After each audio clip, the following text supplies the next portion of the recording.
All right, first of all, I'm on camera. I'm on camera. I feel like I'm sure none of y'all expected this, but here's the thing. I've been seeing this. People, honestly, people have been critical of. Well, before I even get started, I hope everybody is having a good MLK day. I hope everybody is enjoying the boxing scene right now because there's so much discussion going on, speculation. There's so many fantasy fights that might become real reality instead of just being fantasy. And don't mind my voice. I've been fighting this sickness. I feel like I think I have a cold or some bronchitis. Something is just fucking with me right now. So that's why I sound like this. But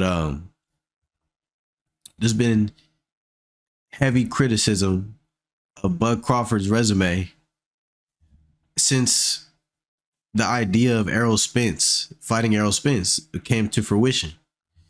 Now, Errol Spence was boxing's America's sweetheart at the time.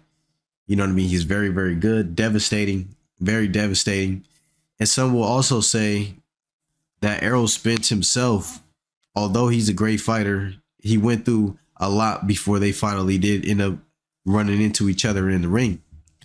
He was flung from his Ferrari. He literally got flung from his Ferrari, and he had a whole. I think it was it the eye socket? There was an eye socket injury before. I forget which fight it was, but there's an eye socket injury. He got flung from his Ferrari, and then after he got flung from his Ferrari, matter of fact, no, it wasn't an eye socket injury. I'm thinking of his fight against Ugas, but he got flung from his Ferrari, and that was a crazy accident. It was a miracle that he was alive, right? But he comes back, he dominates against Ugas, right? Breaks Ugas down, but the way that he was fighting, it just didn't look the same. It was just like he was already kind of slipping in the ring. Meaning, there's a point in time where Bud literally, or not Bud, but Errol, he literally got socked out because he thought he lost his mouthpiece and he wasn't on point. He wasn't paying attention. So, the mental fog, people were commenting on his condition before the fight, almost to add a bit of a caveat to it. And saying he didn't never really fought anybody. That's why they thought Errol Spence was going to win. I mean, but to give all credit to Terence Crawford, I think Errol Spence was perfectly capable of winning that fight, and the better man won, devastatingly at that. You know what I mean? But when it comes to Canelo, people are going to come out of nowhere and say a lot of crazy things to justify their pick, to shit on Crawford, because to be honest, I think people have more I think people would rather shit on black people than authentically cover the sport of boxing. This fight is a fight that Canelo understands is an issue because he's having flashbacks to Floyd Mayweather. Now, Floyd Mayweather's defense is something else, but understand, if you watch that fight, I just watched that fight too a couple days ago. If you watch that fight, Floyd Mayweather wasn't just running and he was socking him out as well, and he was touching him with punches. He wasn't necessarily loading up trying to KO him, but he outboxed him. He got his respect. He got him tired. He just beat the man. And when you see the greatness that is Terence Crawford moving up in weight classes, he moved up to 147. He slept everybody. 140. The people who had the belts, they weren't the best. When he became undisputed, they weren't the best. Julius and Dongo and all them, they weren't the best.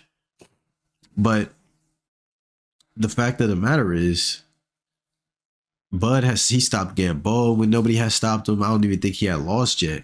He stopped Mean Machine, even though he damn near went down, or he did go down, but I think they called it a slip instead of a knockdown. You know what I mean?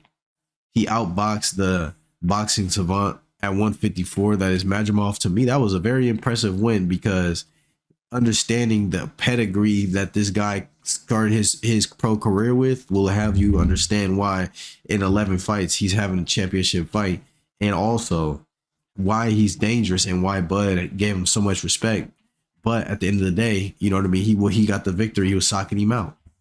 You know what I mean? So stylistically, Canelo being a come forward type guy, not necessarily jumping forward like Joe Horn or Jeff Horn, but he comes forward, but he does have different gears. But if you're able to negate his hard punches, because he throws every punch hard, negate his hard punches and counter. I haven't never really seen too many people effectively counter Canelo except for Bivol and Floyd Mayweather. But if you can counter him, which is Bud's specialty, if you can walk him into big shots, I mean, you have a chance of dropping him and or stopping him. Uh, but people, a lot of the people who are saying things about Bud Crawford, they're not coming from the perspective of, I'm talking about boxing. No one ever speaks about the boxing of it. You know what I mean? They're just like, man, he's gonna he's gonna beat Terence Crawford's ass. The only thing they're missing is saying black ass at this point. You know what time it is. And Canelo, he says a lot of crazy things in his interviews about fighters he doesn't want to fight when they ask him why he doesn't want to fight him. Benavidez, he never wanted to fight Benavidez. Benavidez, thankfully, he moved on before his career aged too far. You know what I mean? Now he's interested in fighting the winner of Bivol and Beterbiev. You know, he's building his career, but Canelo said a lot of crazy things about Benavidez,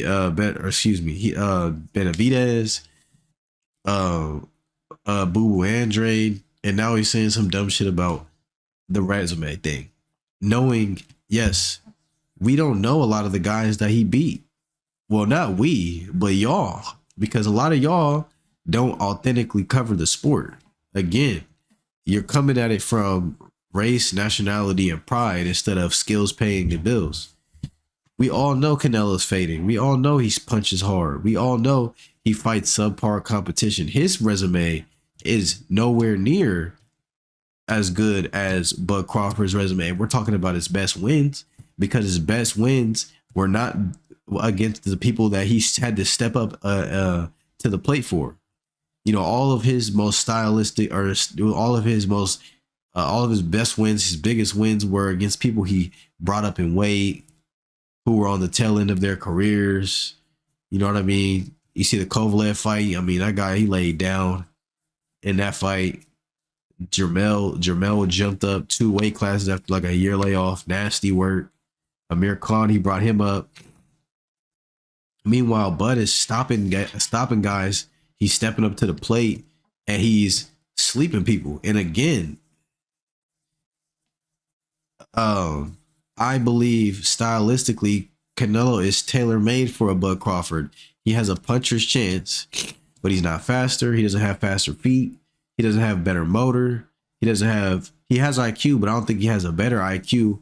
I don't think he has enough IQ to walk through the minefield that is Terence Crawford. Let's stop kidding ourselves when we're talking about the skill set that is Terence Crawford. Too many people are making this shit personal and all this type of stuff, bro. It has nothing to look. Put your allegiances and biases aside, please. I'm tired of Canelo fans and Ryan Garcia. A lot of these, matter of fact, people that are like, yeah, Canelo, they don't even know who Canelo fought on his resume, because Rocky Fielding, ain't nobody watching a lot of those. Like, niggas did, but niggas didn't. When Canelo got his big deal from the Zone, they lost money paying him. They paid him because they thought he was gonna do numbers and that they would recoup on that. He lost them a lot of money. People weren't watching those fights. A lot of y'all who say y'all are fans of Canelo, y'all just don't like Floyd Mayweather and anybody who look like him. That's most of you know what it comes down to. It has nothing to do with his skill set, because if it was about skill set, then you will be looking to see, okay, can he challenge himself, please? Like, please. Again, Canelo's best wins were from back in the day, and he had a lot of controversial victories on his resume as well. Everybody knows Triple G won that first fight, man. Arislani Lara, controversial. You know what I mean? He has a couple of controversial wins. So, and he got caught being a drug cheat. So before you speak on somebody's resume, dude, you have to be honest. And everybody who watches the sport, you have to be honest, because it gets irritating when people act delusional and blind. So you see in this video, the interviewer asked Canelo, are you tired of people asking you about Canelo or Crawford yet? And they try to give him that out every time they interview him, anybody interviews him, like, are you tired of, as if we should be tired of asking. No, we're not tired of asking. We're supposed to keep asking.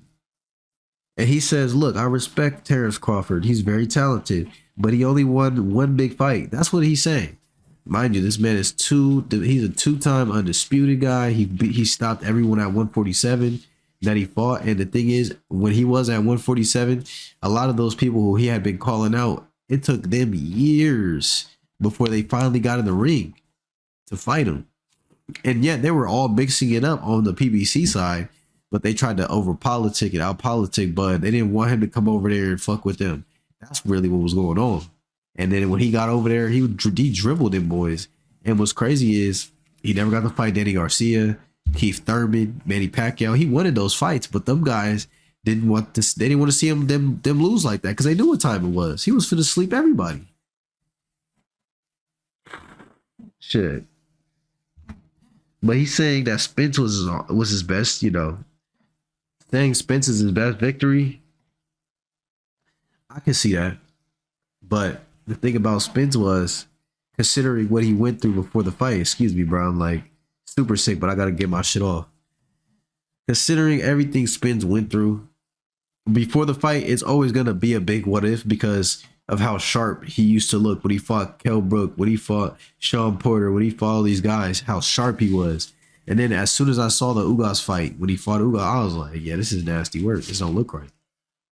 Something about this is wrong. He's sluggish. He's just leaning over his feet. He's getting hit with a lot of shots. He doesn't have that same dip to him. He doesn't have that same urgency to get out of the way. He just kind of like, I'm going to sock you out. When he was fighting Bud, and he was just so much, him being a step behind Bud, Bud is very, very quick.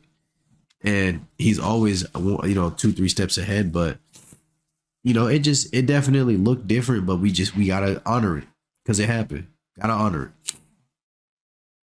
But again, if you're going to question Bud's resume, you have to question Canelo's resume because honestly, his resume has plenty of asterisks and question marks. Billy Joe Saunders, drug cheat, Rocky Fielding. We don't need to talk about that.